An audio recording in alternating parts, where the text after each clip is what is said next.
vários setores e representantes da sociedade insistem na repetição vazia de que não há racismo no país.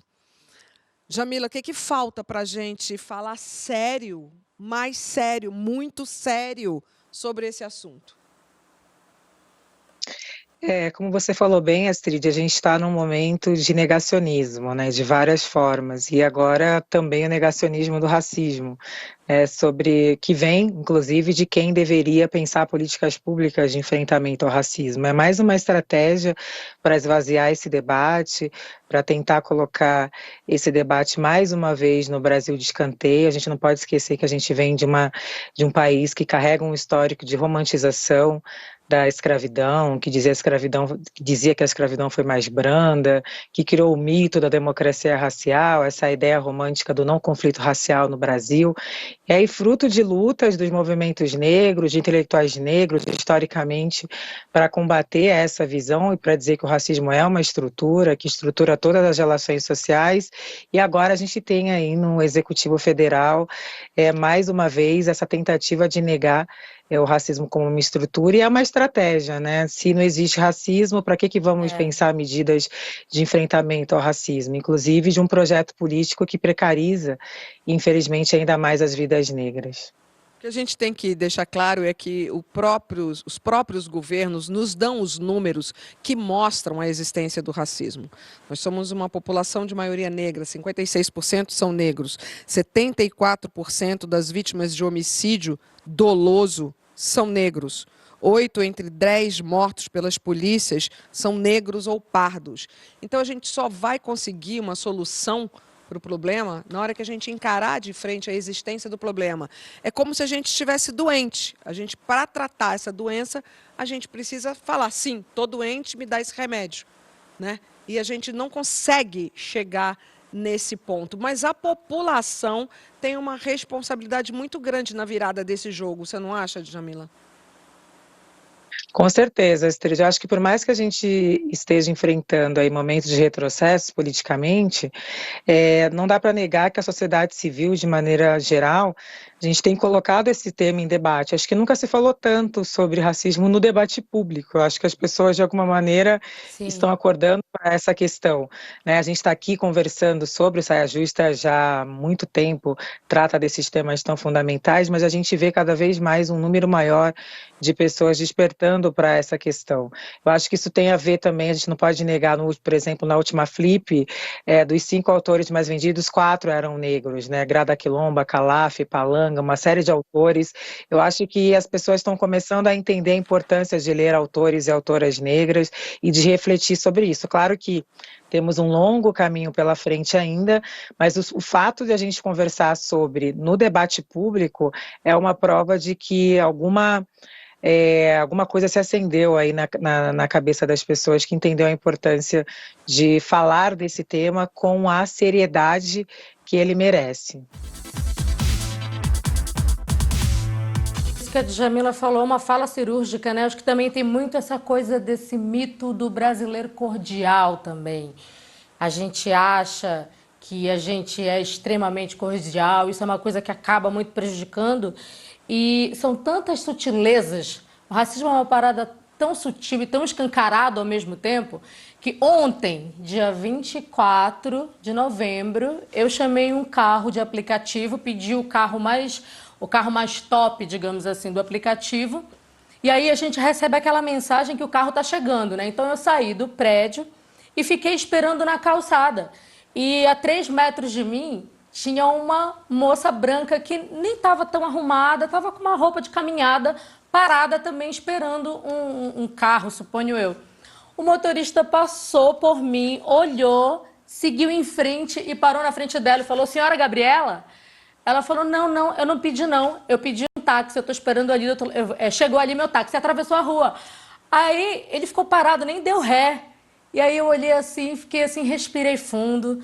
Falei: "Senhora Gabriela, estou aqui, sou eu." Entrei no carro, fiquei respirando.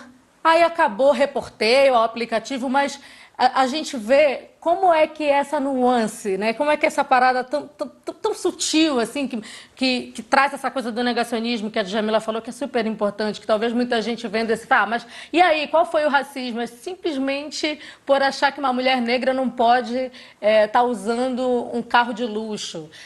A gente falando dessa situação que aconteceu do supermercado em Porto Alegre, eu lembrei que há 2 anos atrás eu estava na Feira Preta, fazendo uma roda de conversas, e uma moça que estava muito emocionada começou a chorar muito, dizendo que ela estava sofrendo ameaças de morte porque ela, mulher negra, foi escolhida para representar a cidade num concurso de beleza, mas as pessoas da cidade não estavam aceitando, tinha uma grande parte de pessoas que não estavam aceitando ela como representante da beleza daquela cidade. Ela estava recebendo ameaças de morte, ela tinha ido ali para receber um pouco de acolhimento.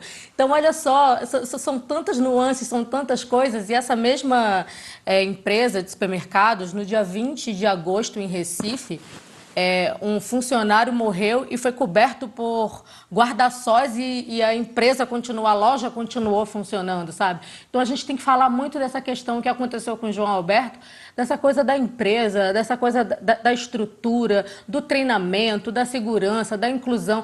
Tem que haver uma espécie de comprometimento social dessas empresas para que esses treinamentos sejam feitos, para que a gente não passe mais por esse tipo de situação, sabe? E aí a gente vai falar de vandalismo. Foi uma semana extremamente muito triste, sabe? Pra gente que é negra, eu não consegui assistir o vídeo, porque a gente não consegue ver aquela agressão, sabe? É uma parada que choca tanto, que é uma dor dupla, assim, parece que a nossa ferida do racismo, ela sangra de novo quando acontece uma coisa como essa, quando acontecem os 80 tiros e tantas outras coisas que acontecem, tantas outras tragédias que acontecem no nosso país. Então, é extremamente importante, independente do governo, validar, a gente continuar conversando sobre esse assunto para ver se a gente consegue ter alguma linha de evolução. Nossa, perfeito, assim, o que a Gabi falou, né? Eu também não consegui assistir ao vídeo, eu não assisto. O quanto que é doloroso para a gente ver essas cenas que se repetem, infelizmente, como a Gabi falou muito bem. A gente está falando de um país que de 10 pessoas assassinadas, né, pela polícia, 8 delas são negras. A gente está falando de todo um histórico de um país que colocou a população negra nesse lugar de inferiorização, do estereótipo, do homem negro como agressivo, como violento. E isso vem de muito longe, né? A gente entender as raízes, as origens sociais das desigualdades é muito importante. A gente entender que o Brasil foi um dos últimos países do mundo a abolir a escravidão. Foi o país que mais recebeu pessoas negras nesse processo de escravização. E que significa dizer que a escravidão, durante quase 4 séculos, né, pessoas negras, elas eram aviltadas, eram tratadas como mercadorias, foram a base da economia desse país. Sim. Falar que esse pós-abolição não veio com políticas de reparação para a população negra e colocou o negro nesse lugar do agressivo, do suspeito, daquele que tem que ser temido. A gente precisa investigar de onde isso vem. As teorias racistas do século XIX, que tentaram colocar uma inferioridade natural da população negra, dizendo que os negros tinham cérebro menor, eram inferiores intelectualmente, eram ligados à força física e por isso podiam ser escravizados. A gente precisa de fato conhecer essa história, e às vezes é o que falta às pessoas, né, no Brasil. Elas não conhecem a própria história do nosso país, como isso foi sendo construído e o porquê que ao olhar uma pessoa negra, a gente acha que aquela pessoa negra é isso, aquilo. De onde isso vem? Não é opinião, né? Não é algo que brotou na mente dela, ela foi ensinada a partir dos valores construídos nessa sociedade. E se ela aprendeu, ela pode desaprender. Por isso que é tão importante a gente conhecer de onde veio e investigar as origens sociais das desigualdades. Foi uma semana muito pesada, né? E acho que é muito importante toda essa discussão e o desdobramento disso tudo, né? Negacionismo. A gente precisa falar sobre negacionismo em todas as esferas, porque ela descamba nisso que a gente está vendo. O negacionismo, ele é extremamente perverso, extremamente perigoso. Ele cria essa falsa simetria nas argumentações, ele nos rouba a possibilidade de um debate honesto na medida em que nos priva das informações corretas, ou seja, a gente perde o nosso senso crítico, a gente não tem nem condição de debater as questões sociais, estruturais, enfim, sem a luz da ciência, sem a luz da verdade, sem a luz dos fatos, sem a luz da história. né? Que foi isso que a Djamila acabou de falar. Então eu penso muito sobre isso. E o negacionismo, a gente tem falado sobre ele, mas ele tem sido colocado ali num lugar mais, negacionismo e tal, beleza, segue o baile.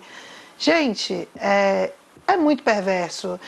Nós, como cidadãos e cidadãs, a gente tem o direito a saber os fatos. Só assim, sabendo sobre os fatos, sabendo sobre a história, é que a gente vai conseguir construir um debate honesto sobre todas as questões estruturais e principalmente sobre o que a gente está falando hoje, que é sobre racismo, assim. Então, eu acho que o campo do debate, através do negacionismo, ele vira simplesmente uma guerra de narrativas com vieses ideológicos e a gente não consegue argumentar. Não sei o que vocês pensam sobre isso, mas eu tenho sentido isso, sabe? Eu acho que o que a Pitty traz é importante, porque às vezes a gente fica discutindo absurdos, né? Eu acho que às vezes a gente se pega tendo que discutir. Eu falo, gente, mas como é que a gente vai rebater esse tipo de argumento que não é um argumento, né? E aí gera uma série de cortinas de fumaça, e quando a gente vê, a gente está discutindo espantalhos discursivos, assim, né? A pessoa cria...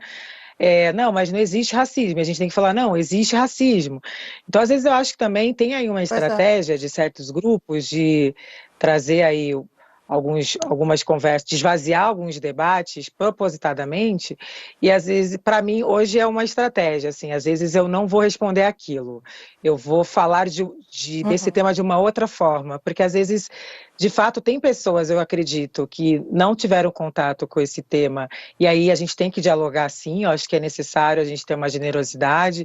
Eu sempre falo isso, não é porque eu nasci negra que eu nasci sabendo isso, muito pelo contrário, eu tive que estudar, eu tive que ler, eu tive que pesquisar para poder entender, né? Ser negro não é necessariamente a gente ter consciência discursiva sobre esse lugar, mas existem pessoas que de fato não estão interessadas, às vezes ficam criando aí uma série de cortinas de fumaça, e eu acho que é importante a gente também não se perder nisso. Eu acho que a gente focar em quem quer dialogar, trazer reflexões que vão fazer as pessoas de fato entenderem, se não ficar numa gritaria, às vezes generalizada, propositadamente, que essas pessoas querem causar.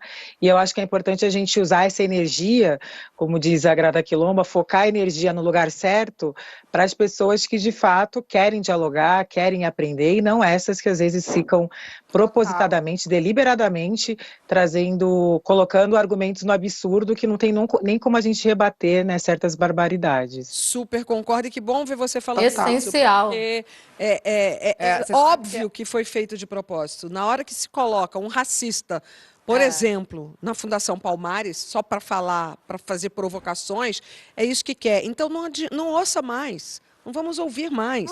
Na hora que o vice-presidente que nega. Falamos juntos, Na hora que o vice-presidente fala, vocês estão importando. É tão burro falar isso que só pode ter sido de propósito. Ele é um homem inteligente, né? Só pode ter falado de propósito. Então não vamos cair nisso, porque tem uma parte enorme da população que quer, muito embora, eu repito, eu acho que para muita gente é muito doloroso você reconhecer o seu racismo. É um passo a ser dado muito importante do reconhecimento. É porque eu ouço muito, gente, muito, sempre, não, porque eu não sou racista, eu ainda ouço muito isso. Então, aquilo que a Djamila falou, que é dessa sociedade entender que o racismo, ele é estrutura, né? Não é um evento. Existe essa dificuldade desse romantismo que você falou, Djamila, que é tão importante, porque eu estou sempre batendo nessa tecla, porque eu faço a minha parte o tempo inteiro, aprendo com vocês, eu estou vivenciando isso, eu estou entendendo muita coisa, e eu tento rebater nisso, né? Nessa coisa isso que venderam pra gente, dessa sociedade, né? Dessa democracia racial. Então, eu não sei, eu queria até te perguntar, eu acho que você já respondeu, que você já fala tudo. São tantas evidências o tempo inteiro, o que fazer? É o que eu trago no meu livro, no Pequeno Manual Antirracista, tem ali tipo um convite para ação, né? Eu acho que é importante o ser antirracista necessariamente levar uma ação. né? Isso que a Mônica falou, né? Eu vou falar nos ambientes que eu frequento, eu vou conversar com as pessoas entenderem que, primeiro, é necessário ler, estudar sobre essas questões, né? A gente não consegue ter empatia sobre uma realidade que a gente desconhece. Às vezes a gente fala, não, eu preciso ter empatia. Eu falo, mas você vai ter empatia quando você entender o que significa aquela realidade. Eu, por exemplo, eu fui pesquisar sobre a realidade das pessoas trans para aprender que o Brasil é o país campeão em assassinatos de pessoas trans. Aí você vai entender que a expectativa de vida de uma travesti no Brasil é 35 anos. Aí você fala, bom, o que eu posso fazer em relação a isso? Primeiro, eu preciso estudar, eu preciso escutar o que esse grupo tem a dizer, no meu lugar, do meu lugar social, como é que eu posso contribuir positivamente para impactar no lugar social das outras pessoas. Porque senão a gente fica num lugar de, a gente tem que ser antirracista, mas não vai para a ação antirracista, de fato. E a gente precisa orientar a nossa prática, e a gente só consegue orientar a nossa prática quando a gente tem instrumentos para isso. Então, no meu livro eu tento fazer o diagnóstico, mas também dizer, olha, você é empregador, você fez um plano de diversidade para incluir pessoas negras, você é professor, educador, educadora, você está trazendo esses temas para a sala de aula, você está lutando para que a Lei 10.639 seja implementada na escola que você trabalha, você é mãe, pai, você está na escola que seu filho, sua filha estuda, a aplicação da Lei 10.639, que é essa lei de 2003 que obriga o ensino da história africana brasileira nas escolas, como que a gente faz isso no dia a dia? Porque esse relato que a Gabi trouxe, isso é diário, a gente passa por isso todos os dias na nossa vida. Quantas vezes eu vou sair de casa, eu já me preparo espiritualmente, porque eu sei que você pode ser seguida numa loja, a pessoa vai olhar para sua cara, vai achar que você não tinha que estar ali, e o quanto que é importante que as pessoas brancas entendam essa discussão, conversem sobre esse tema, sobre essas questões, e entendam também o papel da branquitude nesse debate, porque a gente sempre parte da negritude, e a gente esquece que tem a branquitude. Se tem um grupo sendo discriminado, tem um grupo que discrimina, e é muito importante as pessoas brancas entenderem que esse tema é um tema que diz respeito a elas, né, e a toda a sociedade, e não só às pessoas negras. Isso é um convite também para a ação antirracista.